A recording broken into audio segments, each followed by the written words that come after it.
পাকিস্তানের বংশোদ্ভূত।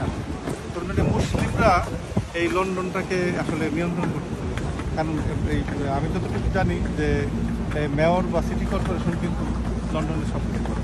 এখানে যে 31st হলো সারা বিশ্বের সবচেয়ে বড় আয়োজন, সেই আয়োজনটা কিন্তু মেয়রকে ঘিরে এবং মেয়রের নিয়ন্ত্রিত সেই আয়োজনটা ছিল। সবচেয়ে ইন্টারেস্টিং ব্যাপার কি, বর্তমানে যে কয়েকজন প্রধান আছে, যেমন প্রাইম মিনিস্টার সে ইন্ডিয়ান বংশোদ্ভূত, লন্ডন মেয়র সে পাকিস্তানি বংশোদ্ভূত, আর টাওয়ার অফ লন্ডনের মেয়র যে সে আমাদের বাংলাদেশের। তার মানে আমরাই তো ভারত, এক সময় ভারতবর্ষ তারা শাসন বলি শোষণ বলি যেটাই বলি সেটা, হ্যাঁ, যে তারা এক সময় ভারতবর্ষ কি করতো, আজকে কিন্তু লন্ডন তারা শাসন শোষণ যেটাই বলি আমরা, হ্যাঁ, শাসন বলি।